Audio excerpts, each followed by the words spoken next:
امام پاک کی پہلی شان آپ کی خدمت میں عرض کرنے والا ہوں. سب سے بڑی شان یہی ہے. وہ کیا ہے؟ امام حسین میرے نبی کا خون ہے. امام پاک میرے نبی کا خون ہے. بڑی عظیم شان ہے جس میں خون رسول شامل ہو. کیا خیال ہے؟ نبی اکرم شفیع معظم صلی اللہ علیہ وسلم کی چہرے مبارک پہ ایمان کی حالت میں جس کی ایک نظر پڑ گئی، نماز پاویں ایک نہ پڑھی ہوئے پوری امت نالوں افضل ہے. بالکل ایسی بات، یہ عقیدہ اہل سنت. ایک نظر ایمان کی حالت، اور ایمان کی حالت میں دنیا سے گیا، افضل ہے وہ غوث اعظم سے، افضل ہے وہ 55 بار حج کرنے والے امام ابو حنیفہ سے. امام ابو حنیفہ بھی اس کے برابر نہیں. 40 سال فجر عشاء ایک وضو سے پڑھنے والے غوث پاک کے برابر، غوث پاک بھی اس کے برابر، پاویں نماز ایک ہی نہ پڑھی. میں آپ کو ایک بندہ دکھا دیتا ہوں ایسا جس نے ایک نماز نہیں پڑھی مگر ہے وہ مدینے والے کا صحابی. تسی خیال کرو نا وہ کیڑا بندہ جڑا نمازیں ہی کوئی نہیں پڑھتا. آؤ میں دکھاؤں. قبیلے کا نام ہے بنو عبد الاشحل، حضرت سعد کا قبیلہ. ایک قبیلہ ایسا ہے بس حضرت سعد پاک نے پورے قبیلے نو کلیاں ہی مسلمان کر لیا سی. آپ مسلمان ہوئے تو سردار سن، جا کے قبیلے والے ان کہنے لگے میری گل مننی جے کہ کوئی نہ. میں کہا سردار ہو تسی؟ فرمایا میری گل مننی جے تے چلو کلمہ پڑھو مدینے والے دا. انہاں تھوڑی جی اینج گل بات ڈھیلی کیتی تے فرمایا اچھا جے تسی کلمہ نہیں نہ پڑھنا تے میرے بھی تسی ککھ نہیں لگدے. قبیلے آکھیا سردار کی ہو گیا؟ ساریاں نو لے کے آ گئے، ایک بندہ رہ گیا سی. او دا نام سی عمر ابن ثابت. کیا نام ہے؟ عمر ابن ثابت. اور لقب ہے اسرم یا اسیرم. بڑی خاص بات ہے. جب نبی پاک غزوہ احد کے لیے نکل پڑے، احد کے میدان میں پہنچ گئے، پیچھے سے اس عمر ابن ثابت کو خیال آیا جڑے نبی ہتھیار بن کے چلے گئے نے، یقین ہونا چاہیے وہ نبی تے سچے رسول نے، میں تو پیچھے رہ گیا ہوں، مجھے بھی کلمہ پڑھنا چاہیے. خیال پیدا ہوا اور چل پڑے. احد کے میدان میں پہنچے، دور سے مدینے والے کو دیکھا، کلمہ پڑھا، مسلمان ہوئے. اسی جنگ میں لڑتے لڑتے جام شہادت نوش کر گئے. اس عمر ابن ثابت صحابی نے کوئی نماز نہیں پڑھی، کوئی عبادت نہیں کی، مگر ایک عبادت پلے میں ہے، اور وہ کیا؟ ایمان کی نظروں سے مدینے والے کو دیکھا ہے. میں کہتا ہوں کائنات کی دنیا کی کوئی عبادت بندے کو اس مقام پہ نہیں پہنچا سکتی جس مقام پہ مدینے والے کی زیارت پہنچا دیتی ہے. جس نے ایک نظر دیکھا، میں آہستہ بات کروں گا، آپ نے ہمت کرنی ہے، جس نے ایک نظر دیکھا ایمان کی نظر سے، وہ تو امت پوری سے افضل ہے. کیا خیال ہے جس کی رگوں میں خون کرے گا وہ دے حق کچھ بولے گا. تو انہوں پتہ ہے حجر اسود میں شان کیوں لبھی ہے؟ حضرت عمر پاک نے دسیا ہے حجر اسود تینوں کدی نہ چمدا اگر تینوں مدینے والے نے نہ چمیا ہوتا. چند بار چوما ہے نا، چند بار، روز تو نہیں چومتے تھے حضور، چند بار چوما ہے نا حجر اسود کو، روز تو نہیں. اب جملہ کہنا ہے، توجہ کے ساتھ سنو. حجر اسود کو میرے نبی نے چند بار چوما ہے، میرے حسین کو لجپال نے ہزاروں بار چوما ہے. جو چند بار چوما جائے، جس کو چند بار میرے نبی نے اپنے لبوں سے لگایا ہے، اس کی شان یہ ہے ہم سلام بھی کرتے ہیں، ہم استلام بھی کرتے ہیں، ہم اسے چومتے بھی ہیں، اور چومنے کے بعد بخشش کی امید بھی رکھتے ہیں، اس کی شفاعت کی امید بھی رکھتے ہیں. میں کہتا ہوں کیا شان ہے میرے حسین کی.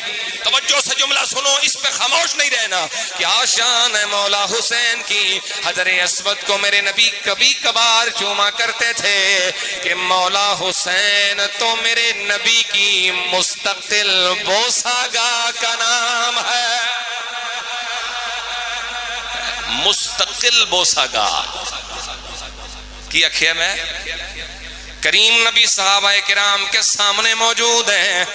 ایک صحابی فرماتے میں نے دیکھا حسین ابن علی سامنے کھیل رہے ہیں، کریم نبی اٹھ کے قریب گئے، حسین ابن علی آگے آگے، نبیوں کے سردار پیچھے پیچھے، حضور نے پکڑا ہے، آقا مسکرا رہے ہیں، ایک دستے مبارک میرے پاک نبی نے حسین ابن علی کے سر کے پیچھے رکھا ہے، دوسرے دستے مبارک سے حسین کی ٹھوڑی کو پکڑا ہے، میرے نبی نے قریب کیا ہے، پھر اور قریب کیا ہے، پھر اور قریب کیا ہے، حتیٰ کہ نبیوں کے سردار کا منہ ہے اور ولیوں کے سردار حسین کے منہ کے اوپر لگا ہوا ہے، اور منہ کے ساتھ منہ لگا کے، لبوں کے ساتھ لب لگا کے میرے مولا نبی پاک نے ایک جملہ فرمایا دنیا والوں سنو سنو، دنیا والوں دیکھ بھی لو، مجھے سن بھی لو، حسین منی وانا من حسین، حسین مجھ سے ہے میں حسین سے ہوں۔ انداز دیکھو کس انداز میں فرمایا، حسین پاک دے منہ دے اتے اپنا منہ رکھے ہے۔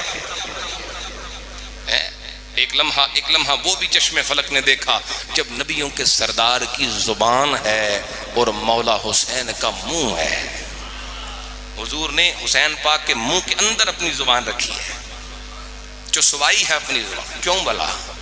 کچھ اشارہ ہے اس میں، اور وہ اشارہ کیا ہے؟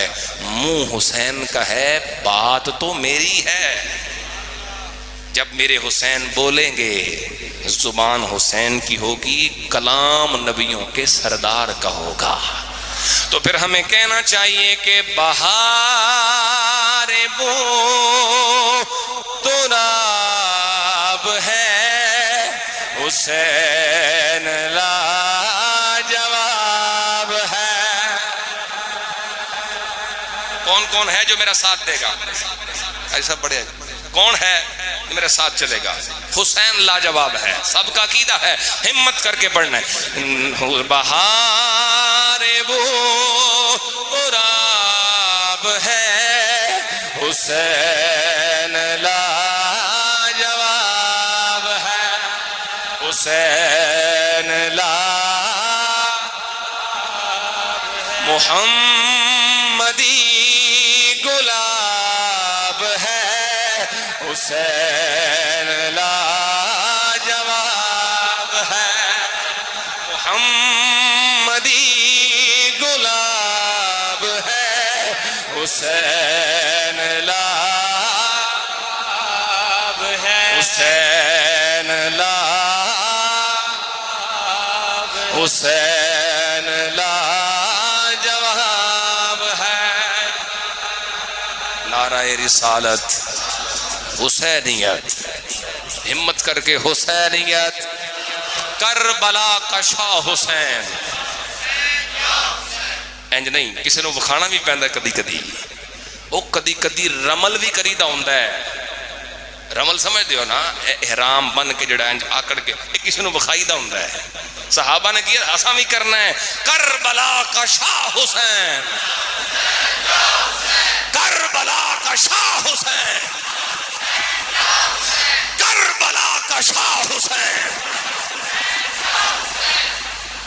توجہ کیجیے احباب، حسین پاک کی کیا کیا شان پڑھوں، کیا کیا عزت بیان کروں۔ نبی رحمت شفیع معظم حالت نماز میں ہے، نماز پڑھتے ہوئے حسین پاک پشت سرکار پہ آئے، صاحب نے سنا ہے نا، یہ حسین پاک بھی نبی پاک صلی اللہ علیہ وسلم کے حالت نماز میں اوپر کیوں چڑھ گئے؟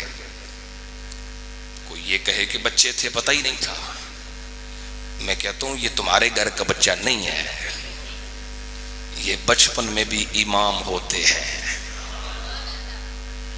ہم تو 6 ماہ کے علی اصغر کو بھی امام ہی کہتے ہیں، وہ اور ہوتے ہیں جو نادان ہوتے ہیں، حضور کے گھر کے بچے بچپن میں بھی امام ہوتے ہیں۔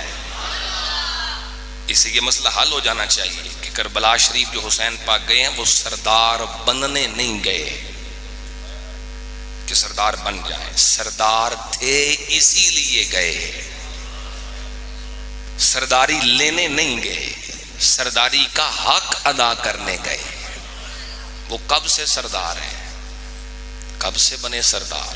جملہ کہہ رہا ہوں جس کو بالکل ہضم ہو جائے بولے میرے ساتھ توجہ سے، کب سے سردار ہیں؟ میں کہتا ہوں ابھی میرے حسین نے فرض نماز نہیں پڑھی تھی پھر بھی سردار تھا۔ ایمان سے بتاؤ جو فرض پڑے بغیر سردار ہے۔ کیا خیال ہے کربلا جب پہنچے ہوں گے، جب اصغر و اکبر پیش کیے ہوں گے، جب حضرت قاسم قربان کیے ہوں گے، خدا ہی جانے اللہ نے کتنی بلندیاں عطا فرمائی ہوں گی۔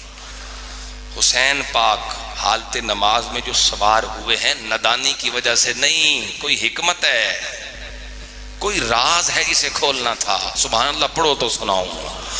آؤ میرے پاک نبی کے غلاموں غور کرو، تصور میں وہ منظر لاؤ نا، پشت سرکار ہے، حسین سوار ہے، میرے نبی حالت نماز میں سجدے کی حالت میں، میرے نبی علیہ السلام نے سجدے کو طویل فرمایا ہے۔ کیوں طویل فرمایا ہے؟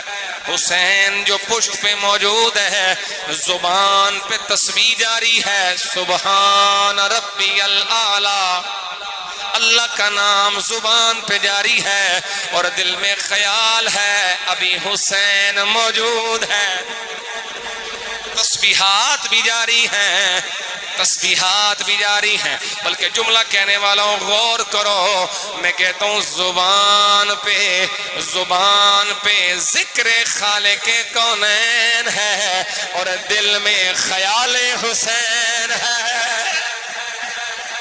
کریم نبی کی نماز ہے، یہ میری تیری نماز نہیں کہ نماز بھی چل رہی ہے، حساب کتاب بھی چل رہا ہے، نماز بھی چل رہی ہے، گاہکوں کی لسٹ بھی بنی ہوئی ہے، نماز بھی جاری ہے، شیطانی وساوس بھی جاری ہے۔ یہ نبیوں کے سردار کی نماز ہے، مگر اس نماز کے کیا کہنے، زبان پہ ذکر پروردگار ہے، دل میں خیال حسین ہے، اور حالت سجدہ ہے۔ حالت سجدہ کسی عام حالت کا نام نہیں، خود میرے پاک نبی نے فرمایا اقرب ما یکون العبد من ربہ وہو ساجد، کریم نبی فرماتے ہیں بندہ اپنے رب سے اس وقت زیادہ قریب ہوتا ہے جب وہ حالت سجدہ میں ہوتا ہے۔ یہ تو عام بندے کی بات ہے، جب وہ سجدہ کرتا ہے اپنے رب کے قریب ہو جاتا ہے۔ ایمان سے بتاؤ وہ قرب خدا کی کون سی منزل ہے جس منزل پہ نبیوں کے سردار ہیں؟ یقیناً یہ قرب خدا کی انتہا ہے، اس کے آگے نہ کوئی گیا ہے نہ کوئی جا سکتا ہے۔ نبیوں کے سردار قرب خدا میں ہیں، جملہ نبیوں کے سردار قرب خدا میں ہیں، نبیوں کے سردار قرب کی انتہا میں ہیں، خیال حسین وہاں بھی ساتھ ہے۔ محمدی گلاب ہے حسین لاجواب، محمدی گلاب ہے حسین